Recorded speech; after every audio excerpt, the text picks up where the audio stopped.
asalaamaaleykum mbokk yi ñuy suivre si Daaray Technologie ñu ngi leen di gërëm te di leen jaajëfal dal leen ak jàmm si seen nouvelle vidéo alors donc vidéo ba le passé gisoon na ni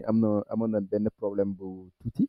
n'est-ce pas bu ñu xoolee par exemple fii bon validation bi mu ngi doon marché à la perfection mais le seul souci mooy bu ñu ajouté par exemple benn information yéen a ngi gis par exemple fii bu ñu coché bii bu ñu coché bii mënul nekk par exemple même élément bi bu ñu coché fii dafay yaakaar ne bii lañ coché donc lii c'est un véritable problème n'est-ce pas boo coché fii yéen a gis mënoo coché bii alors que dañu waroon a am possibilité par exemple cocher ñaar yëpp par exemple supprimer wala modifier alors donc loolu noonu boo xoolee lan moo ko waral parce que même balise LI la ñuy boucler alors que balise LI boobu dafa am identifiant à ce niveau là am par exemple fort à ce niveau là am fort à ce niveau là yoo xam ni même chose moo leen di identifier alors que buñ boucler da ngay am plusieurs éléments par exemple fii nii ñaari éléments nga am léegi ñaari éléments yi foog nga différencier leen maanaam foog nga jox leen ay identifiants yoo xam ne bokkuñu maintenant manière bi nga xam ni moom laa ko mën a defee comme fii xam naan par exemple que titres yi ça peut pas être unique mënuñu jeexee ay titres yu unique fii nii par exemple boo xoolee ñun on utilise les cartes fii mënoo joxe par exemple anniversaire ba pare nga joxe waat anniversaire donc tout à l'heure on l'a testé alors donc fii dañ naan ko d'accord damay sélectionner titre bi comme titre bi c'est unique donc pour chaque élément titre moo koy identifier ça veut dire que bu dee da ngay boucler premier élément bi jëlal titre am comme identifiant bu dee da ngay boucler deuxième élément bi jëlal titre am comme identifiant bu dee da ngay boucler troisième élément bi jëlal titre am comme identifiant et normalement si j'actualise ça devait régler le problème donc fii may ajouter donc tout simplement benn affaire ma cliquer fii donc normalement war naa mën a cocher fii war naa mën a cocher fii en même temps donc loolu mooy premier problème bi on l'a géré alors mu des lan peut-être fii par exemple buñ coché dañu war a xam liñ coché ci code bi ñun suñu code dañu war a xam lan lan coché ak lan lan coché wul donc fii voilà c'est ça qu'on va gérer par exemple buñ coché lii dañ ko war a ajouter ci tableau pour wax ni coché nañ ko buñ coché lii ñu ajouter ko ci tableau pour wax ni coché nañ ko donc mën nañ def sax de telle sorte que bu dee par exemple liñ coché 2 la ñu afficher bouton supprimer bu dee liñ coché benn kese la ñu afficher tout simplement bouton modifier mën nañ ko def de telle sorte que noonu lay doxee donc fii bon première chose mooy faire de telle sorte que bu ñu coché ñu daal di appeler benn méthode ajouter li ñu coché ci benn tableau donc pour cela damay ñëw coché bi fii la nekk ci balise LI bi damay def on change par exemple bu dee am na changement damay appeler benn méthode boo xam ne dama koy tuddee get item selected rek maanaam récupérer ma élément bi nga xam ni moom nga sélectionné alors dama koy jox fii tout simplement la valeur du titre bu leen fàtte ni moom mooy clé bi alors la valeur du titre moom mooy clé bi bu leen ko fàtte alors fii clé bi laa koy jox pour que après ma mën ko supprimer parce que bu ma koy supprimer clé bi laay utiliser pour supprimer on utilise delete vous voyez on utilise des sets etc mais avec les cartes pour supprimer on utilise delete léegi delete boobu clé bi nga koy jox pour mu mën ko supprimer alors fii damay créer fonction bi parce que existé wul je vais descendre tout à fait en bas donc fii ma créer la fonction function voilà et donc fii damay def tout simplement permet de récupérer tous les éléments tous les tous les listes tous les LI sélectionnés ou bien toutes les notes sélectionnées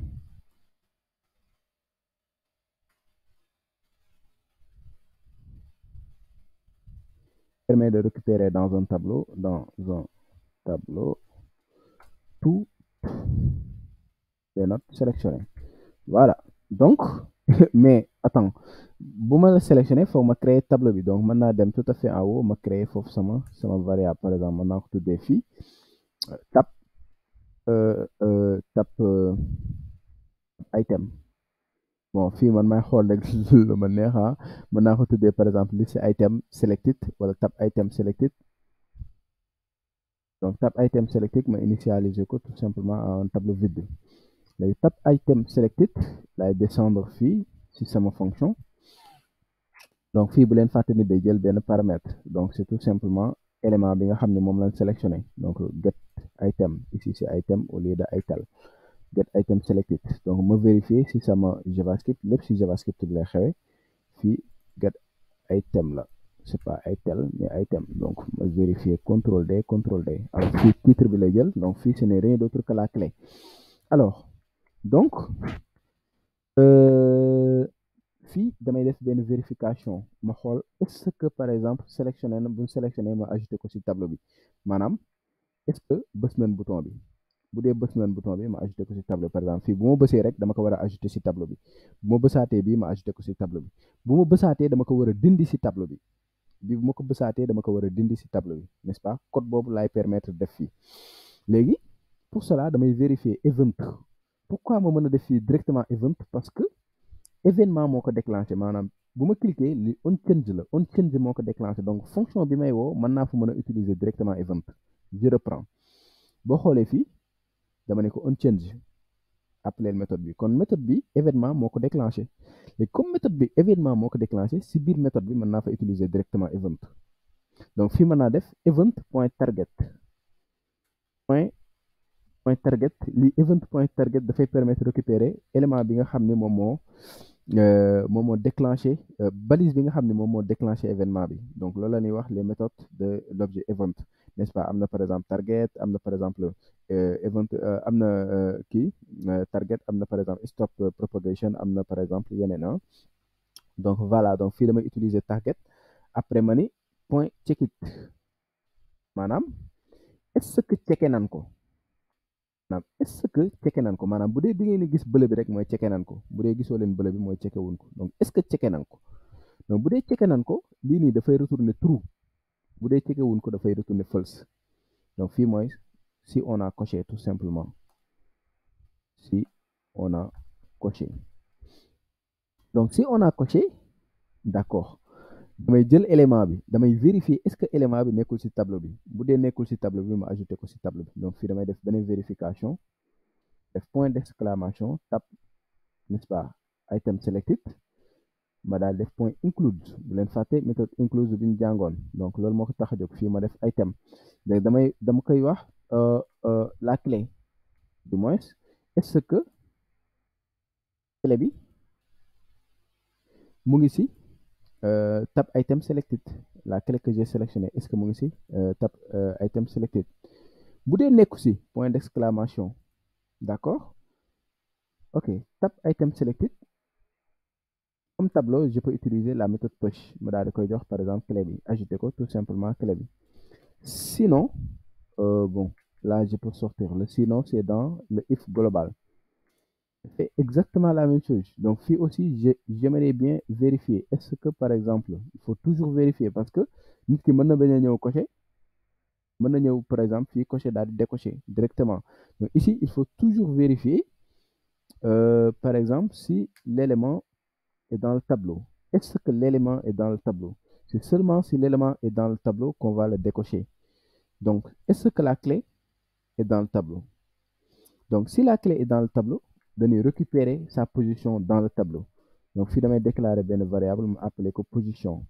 donc position bu leen fàttali ko par exemple am na méthode buy permettre de récupérer ko c'est la méthode index of donc il y a index of ma daal di koy jox tout simplement l'élément la clé élément bi moom laa bëgg a récupérer position am léegi dama moom ci tableau bi la nekk boo leen xoolee fii ajouté naa ko ci tableau bi moo tax fii mu vérifier est-ce que mu ngi ci tableau bi bu dee nekk na ci tableau bi woy ci tableau bi récupérer ma position wu élément bi ginnaaw bi mu ko récupérer defal ma ko ci variable bu tudd position léegi position bi bu dee c'est différent de -1 rek xamal ne affaire bi mu ngi fa donc da nga koy supprimer xamal ne mu ngi ci tableau bi ça parce que bu dee dafa différent de -1 ça veut dire que kon trouver na position bi donc comme trouver na position bi ci tableau bi ça veut dire que clé bi mu ngi ci tableau bi mais par contre si c'est égal à quelque chose si c'est pas différent de -1 ça veut dire que trouver wu ko donc dans ce cas jarul nga ko supprimer donc fii je vais dire if la position est différente de -1 si c'est différent de -1 il l'a trouvé si c'est égal à -1 ça veut dire que il l'a pas trouvé donc bu dee trouvé wu ko jarul nga koy supprimer léegi bu dee différent moins 1 trouver na clé bi ci tableau bi ça veut dire que clé bi ajouté woon nañ ko ci tableau bi dans ce cas dañu koy supprimer ci tableau bi en utilisant la méthode splice donc fii dama naan donc tab oui le tableau index selected point splice donc splice dafay permettre tout simplement supprimer benn élément boo xam dafa nekk ci tableau bi en connaissant sa position donc à partir de la position bi nga xam ne gis nga ci élément bi supprimer un seul élément. Voilà, donc splice, deux choses lay def, trois choses en même temps. Deux choses, hein, day permettre d'ajouter, supprimer en même temps selon une position spécifique. Voilà. Donc, à partir de telle position, bien trouver, supprimer un élément, et là, il va le faire. Donc, normalement, ici, on peut faire tout à fait en bas un CLG, console.log, pour vérifier notre tableau LAN. Donc, tap élément sélecté pour vérifier LAN exactement. Donc, rien avec ça, on devait avoir quelque chose. Je fais F12. Bon, moi ajouter banen d'abord. Ma coché fi. Yenengis. Yenengis, amna ben élément. Pour ma coché, voilà. Yenengis, ajouter na benen élément. Yenengis, ça amna input bi. Amna input bi. Ñaari input yépp ajouter nako. léegi bu dee dama décoché normalement gisoo benn rek laay am instant yi 0 rek moo fi nekk fii 0 ak 1 moo fi nekkoon ñaar mais fii 0 rek bii aussi mu ko décoché normalement tableau vide laay am bëm ma essayer fii instant yi ajouté na kii et cetera ma ajouté kii lii nag moo tax nga mën leen supprimer donc instant yi comme ñu ngi koy ajouté si tableau bi lii yaakaar naa moo si gënoon difficile wala bokkoon na si gënoon difficile instant yi leneen li si des mooy par exemple afficher fi nga xam ni foofu la bouton yi nekk donc dans ce cas à partir de là on va vérifier est-ce que tableau bi dafa vide si tab item selected point length est différent de 0 ou bien est égal est différent de 0 d'accord dans ce cas si c'est différent de 0 ça veut dire que ajouter nañ fa dara si tableau bi am na information yu ci ajouté maanaam sélectionné nañ fii pour ajouter ci ay information dans ce cas mën nañ wax ni lii ñu masqué woon c'était les boutons lii ñu masqué woon dañ ko bëgg a afficher maintenant ma koy afficher donc pour afficher ko il suffit tout simplement de faire un remove the height alors fii ma actualiser pour voir quand je clique automatiquement j'ai mes boutons mais regardez le problème c'est que donc fii quand je décoche bouton yi dafay rester ba léegi donc à chaque fois ñu def un clic dañu war a faire une vérification donc sinon ici on doit faire quoi on doit supprimer n'est-ce pas ça CTRL-C CTRL-V on descend dañ ko war a ajouter add donc à chaque fois que amatul élément dañ ko war a supprimer donc fii ma actualiser ma cliquer bu ma décoché dañ ko war a supprimer ma coché par exemple mu affiché wu ma décoché ñu supprimer ko coché affiché décoché neexul ah waay sama gars yi cuq naam cuqul kay cuq na waay donc ça marche à la perfection mais am na benn affaire bu may déranger par exemple ici bu ñu ajouter beneen information oui bon voilà ici mënoon nañ def par exemple de telle sorte que bu dee liñ sélectionné la taille du tableau c'est 1 bu dee 1 la par exemple ñu afficher ñu bañ a afficher modifier parce que bu dee c'est supérieur à 1 par exemple comme fii ñaar c'est supérieur à 1 ñaar la sélectionné ñu bañ a afficher modifier pourquoi parce que mënuñu modifier ñaari affaire en même temps benn affaire rek leen mën a modifier en même temps par contre mën nañ modifier mën nañ supprimer ñaari affaire en même temps par exemple ñaar yi mën naa lay sélectionner supprimer leen mais mënuñu modifier ñaari affaire en même temps donc fii lan laa bëggoon bu dee par exemple c'est supérieur à 1 lii ma masqué ko alors pour cela il faut que ma def beneen condition donc comme fii mën naa sélectionner ça ma daal def lii si c'est supérieur à 1 il faut que ma sélectionner élément bi nga xam ne élément bi amaguma ko par exemple bouton modifier bi il faut que ma jox ko benn identifiant fii laay ñëw si bouton bi permet de modifier c'était ça dama koy jox identifiant btn modifié pour ma mën ko sélectionner après btn modifié alors fii CTRL-C ma ñëw si sama javascript bi dans ce cas dinaa ko mën a récupérer fii donc ma ni ko btn modifié contrôle X fii btn modifié fii ma changé tur bi tuddee ko btn underscore modifié voilà donc btn modifié comme am naa ko fii dama koy hide donc fii damay wax par défaut jarul nga koy hide donc on fait un par défaut jarul def lii la nekk par défaut jarul ñu koy hide mën nañ ko bàyyi noonu donc fan laa koy hide c'est ici et c'est supérieur à 1 on va dire d'accord btn modifié ñu ajouter ici height bon je vais actualiser pour voir donc si c'est 1 bon il va afficher les deux c'est tout à fait normal mais ma ajouter beneen si c'est 1 et si c'est 2 ouais par contre c'est pas bon je sais pas si ici j'ai utilisé length c'est supérieur à 1 c'est strictement supérieur à 1 il faut ajouter had donc sinon il faut le supprimer donc CTRL-C, CTRL-V. Ici, sinon, le height que vous avez mis ici, il faut mettre un remove. Donc, je vais actualiser pour voir. Donc, je vais ajouter ñaari élément pour xool lan lay am. Donc, fii bu ma coché benn rek ñaar yëpp lay am mais normalement ma coché ñaar modifier bi dafa war a dem et ça marche à la perfection supprimer rek moo fi nekk. Donc, sama gars yi lépp gi màjji je t'assure donc fii aussi bon après mën nañ appeler delete fii aussi buñ supprimer mën nañ appeler delete donc je pense que loolu mën nañ ko def avant ñu quitter. Donc, normalement, quand je viens ici, on va supprimer, on clique, on va appeler méthode delete, on clique. On va appeler delete not. Je pense que nous l'avons après me vérifier. Puis aussi, on clique, on va appeler delete edit, modifier note. Je pense que nous l'avons modifier note. Voilà. Donc, modem vérifier. CTRL F, CTRL V. Voilà, ñu ngi nii donc fii delete note la fii modifier note ça marche à la perfection donc pour le moment méthode yi créé naa leen mais y a rien à l'intérieur donc buñ cliquer amul dara luy xew mais idée bi mooy par exemple buñ cliquer automatiquement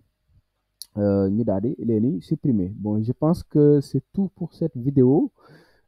sama gars yi je pense que c'est assez intéressant franchement cette vidéo donc il faut regarder si vous avez pas compris n'hésitez pas de m'écrire n'est-ce pas sama gars yi maa ngi leen di inciter pour ngeen commenter de liker aussi de partager les vidéos parce que ça va aider donc loolu rek laa leen di ñaan donc bu ko defee ma jox leen rendez-vous si beneen vidéo incha allah.